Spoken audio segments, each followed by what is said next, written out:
Education 215 Digital Story Final Project by Maria Lohr.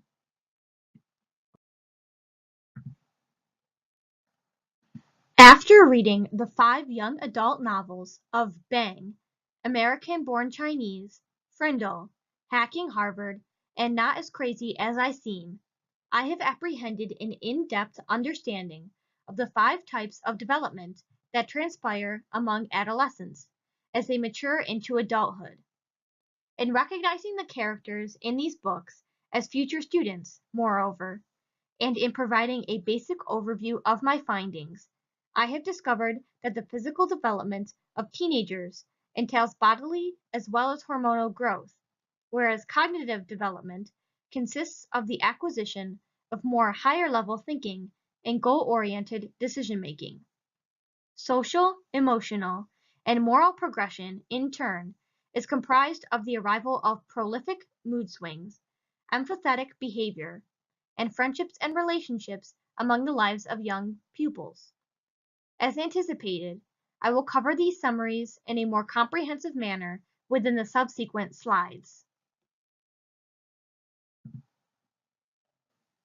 First, physical development will be discussed. In addressing the physical development that arises during adolescence, it remains evident that several key fluctuations impact individuals as a result of this corporeal maturation process. When the youth begin the course of their physical development throughout their teenage years, for one, many students begin to experience rapid, asymmetrical growth, during which some body parts may expand to larger sizes than others. For example, I have learned by studying the books that I have scrutinized that it is common for adolescents to espouse protruding ears, sizable noses, and abnormally long limbs.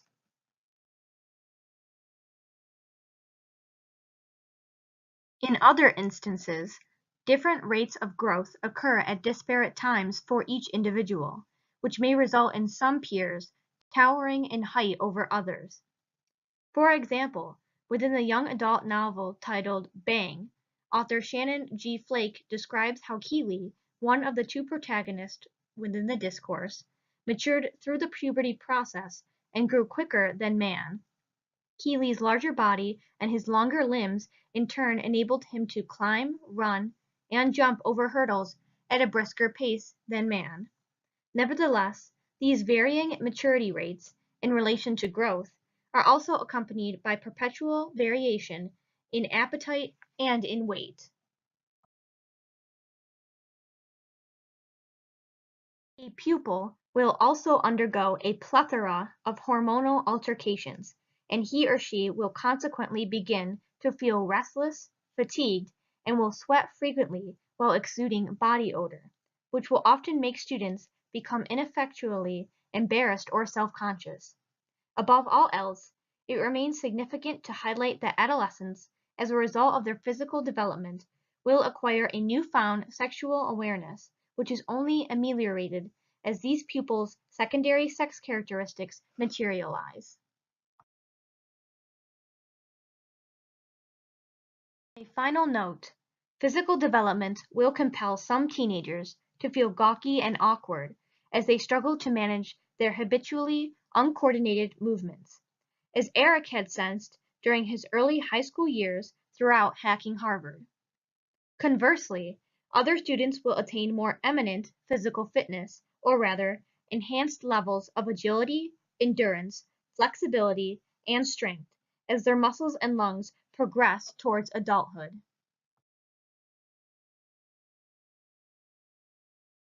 Furthermore, it remains apparent that many of these ideals that correlate to adolescents' physical development will influence my future teaching practice. Initially, I will attempt to incorporate movement within my lesson plans by compelling my students to move around to different tables to perhaps complete different station-oriented assignments, or by allowing my students a period to stretch and walk around to mingle with classmates at the halfway point of a long lecture. In doing so, I hope to quell any agitation that students may feel as a result of their increased energy levels and fidgety behavior that often accompanies hormonal changes. This will also aid students in exercising if they refrain from physical movement outside of the class due to concerns about their body image or corporeal appearance, while enhancing pupils' coordination and motor skills all the while.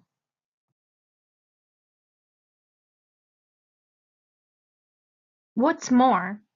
I may also try to incorporate health and science-related curricula into my content, which would explain to adolescents the physical changes that are happening in their bodies as a result of the puberty process. For example, if I am teaching a lesson on the subject of the polio epidemic that plagued the United States at the onset of the 20th century, I may explain how victims' bodies, particularly those of children, developed differently or exhibited disparate characteristics than healthy people. This may in turn aid my own pupils in recognizing how physical maturation should progress and look like within their own lives.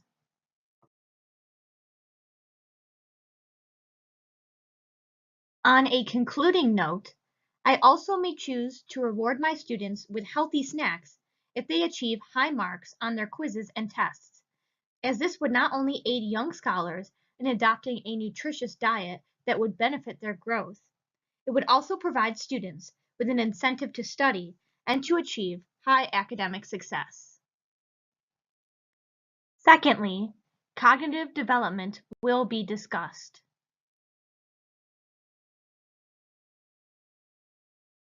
Not only do adolescents undergo the physical development process as they mature into adulthood, cognitive development also remains apparent. In addressing the cognitive development that arises during adolescence, it remains evident that pupils acquire an expanded ability to reason and understand the world around them, and their reading, writing, and memorization skills also improve. In other words, teenagers obtain the faculty to scrutinize complex and abstract concepts, analyze and synthesize data, comprehend metaphors, and complete other tasks that necessitate the use of sophisticated thinking.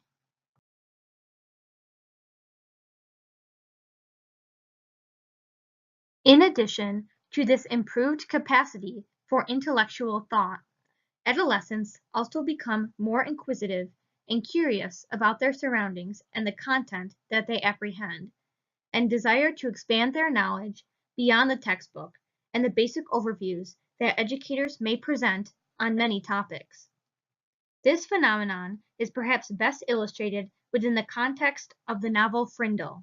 throughout which the protagonist of Nicholas Allen continuously asks his teacher for further explanation as to how the modern dictionary and English language were composed, given his heightened interest in etymology. Combined with ameliorated thinking and reasoning skills, adolescents' piqued curiosity, acquired through development, aids them in becoming better students and, in turn, learning more material that pertains to the curriculum with amplified enthusiasm.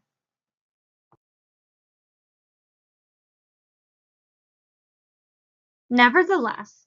a third component that is associated with a student's cognitive maturation encompasses the notion that they can make decisions for themselves and problem solve independently, without the guidance of a parent or alternate adult figure. In turn, pupils can also apply the information that they learn in the classroom to their own real-life experiences more easily than when they were small children, and students also become able to visualize long-term goals that they yearn to fulfill, while strategizing the obligatory steps that are essential to achieve them.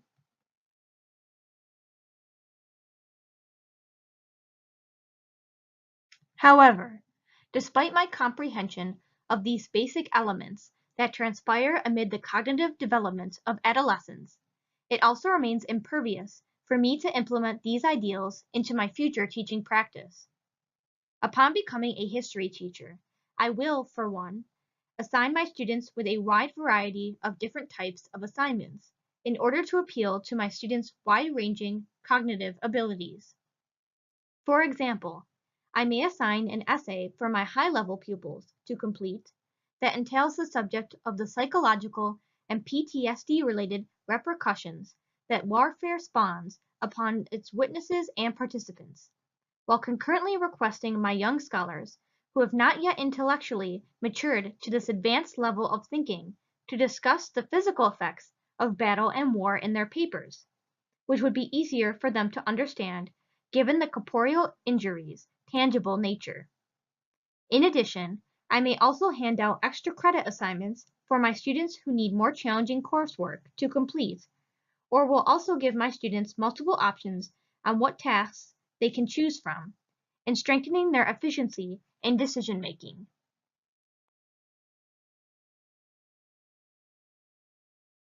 Perhaps most significantly, I will be sure to plan my curriculum and lesson plans around the real-life events and experiences that students may be facing through both lecture and hands-on activities to make the material imparted seem more meaningful through the eyes of these teenagers. Consequently, I will set aside time throughout the school year that will be reserved exclusively for attending field trips to museums and historic sites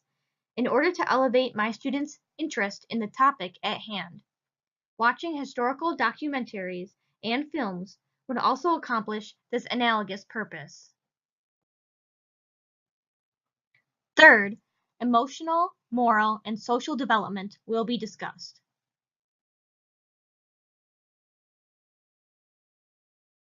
Nevertheless, in referencing the third and final sector of adolescent development, of emotional, social, and moral maturation,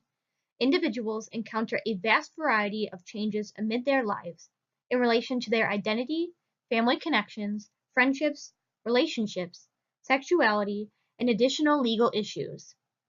To begin, in referencing aspects of emotional development, teenagers increasingly tend to be self-conscious, anxious, and decidedly sensitive to receiving personal criticism.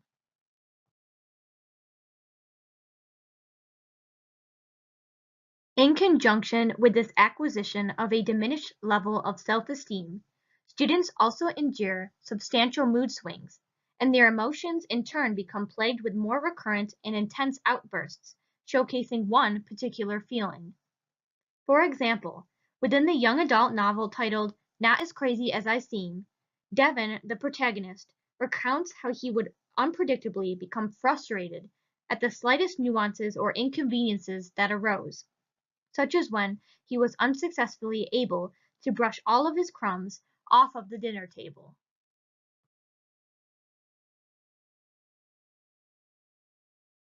What's more, as adolescents' feelings become more intense, individuals also strive to become increasingly independent, which may in turn cause sentiments of vexation or aggravation to manifest themselves as pupils interact with their parents. Many teenagers also become less whiny and express more complex and sophisticated emotions that include pride, gratitude, sympathy, and romantic attraction, in addition to the simpler feelings of happiness, anger, and sadness present among children. In finality, adolescents increasingly come to believe that their own problems and experiences are unique to them and are more important than those possessed by their peers.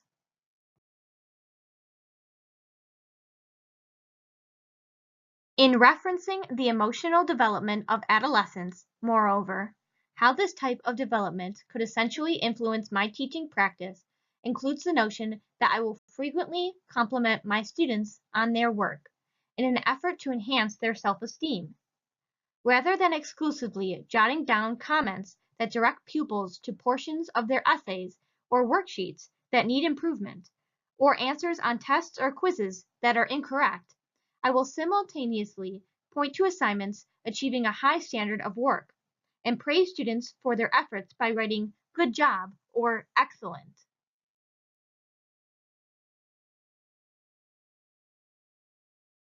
Because my adolescent pupils may be particularly moody and hence will become frustrated easily, I will also be sure to set aside additional time after class if my students desire extra help, so as to prevent young scholars from becoming aggravated and anxious if they do not understand the material. Above all else, I hope to provide my students with a sense of support, meaning that if they are feeling sad, dejected, or nervous for any reason, they can feel self-assured in speaking to me, as I will grant them with solid advice on how to cope with these feelings and emotions.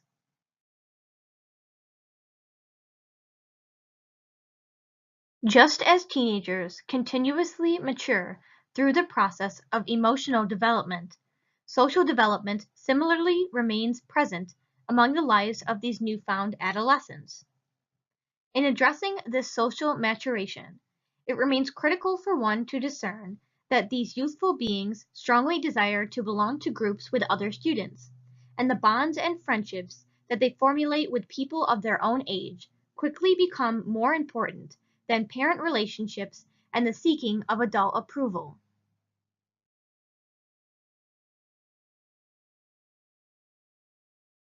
In addition to the influx of these social bonds, adolescents also begin to solidify romantic relationships with one another,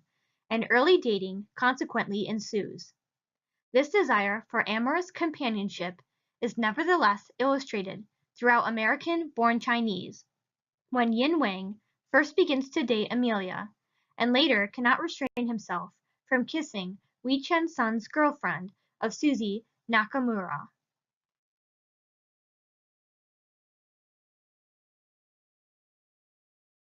In searching for new identities to adopt,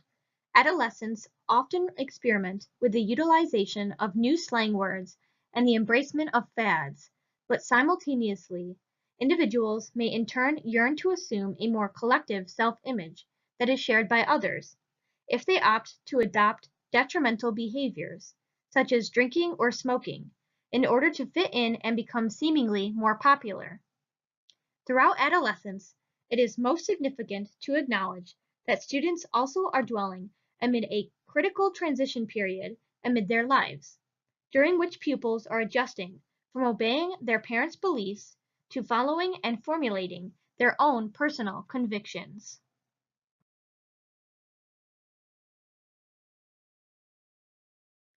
Above all else, during their formative teenage years, individuals also remain most socially vulnerable as they begin to develop their own attitudes and principles, because the influence of the media can negatively impact this aspect of their maturation process, particularly if pupils choose to reject the model behaviors that are exhibited by their parents.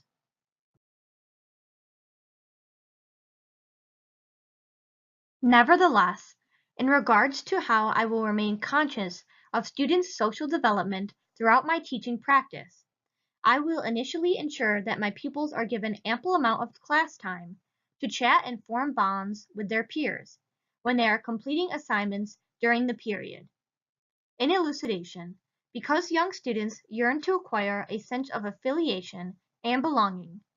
I will assign innumerable group projects and discussion tasks, so my pupils will be granted with ample opportunities in which to affirm these bonds and healthy relationships. For example, if I was covering a unit on the topic of the Civil War within my history class, then I could have my students work with one another to verbally debate which of the two significant battles, of either Fort Sumter or Bull Run, had a more lasting impact on the war itself.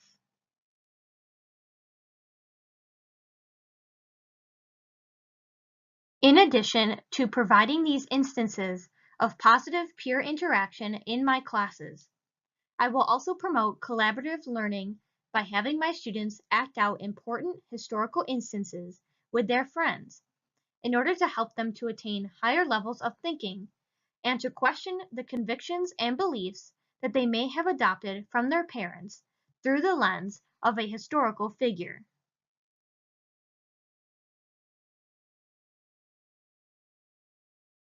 On a third and final note,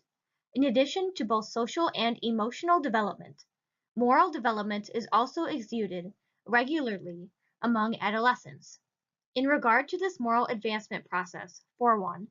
Youthful individuals conventionally attempt to distinguish autonomously between what is considered to be right versus wrong behavior, and increasingly attempt to justify their decisions, even if many of them may not be perceived as ethical by adults.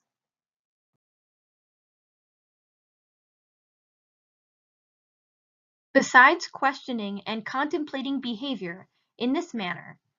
while some teenagers may remain self-centered, other adolescents commence the conversion from focusing solely upon their own feelings and desires to considering the well-being and liberties of others. The most apparent exemplar of this aspect of moral development is perhaps best illustrated within the novel of Bang, when Man Adler risks his safety during a street shootout to protect and save the life of a young boy, hence fulfilling his pristine ethical obligation of showing concern for the suffering of other human beings.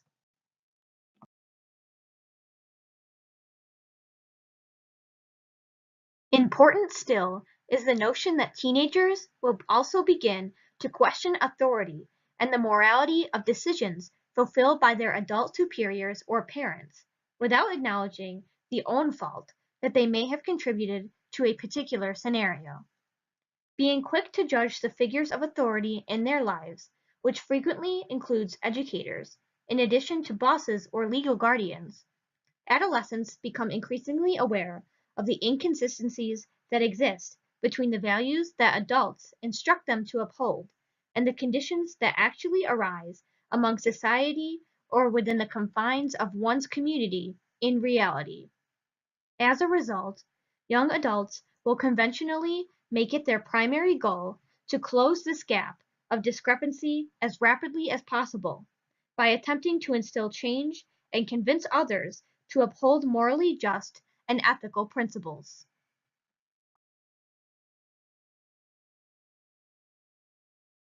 Lastly, in order to adhere to pupils' moral development within my classroom, I will, for one, compel my students to complete several essays that assess the moral implications of past decisions that historical figures have made, in arguing whether they can be adequately justified as right or wrong behavior.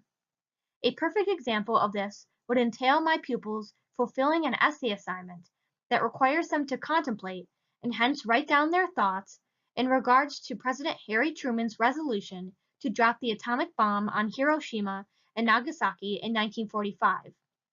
Was Truman's choice ethical because it preserved the lives of thousands of young soldiers by curtly terminating the course of World War II in the Pacific? Or was it an amoral decision because of the prolonged radioactive effects that transpired after the bombs were detonated? This is a dilemma that my students would have to scrutinize amid the context of such coursework.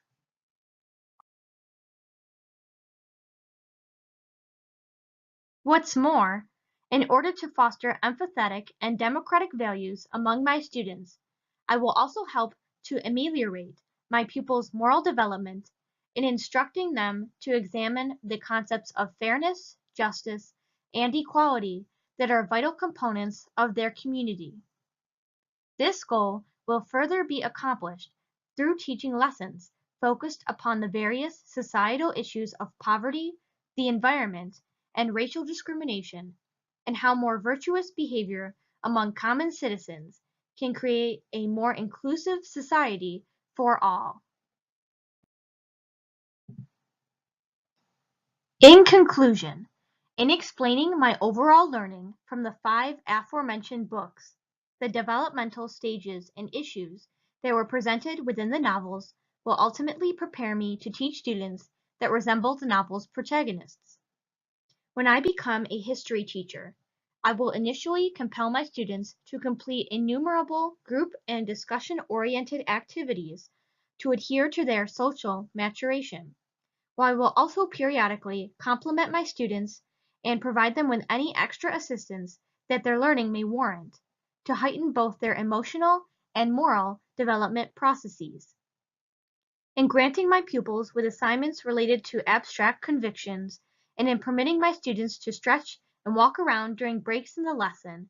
I no doubt will also be able to enhance the course of my students' physical and cognitive development all the while. On a final note, as an educator,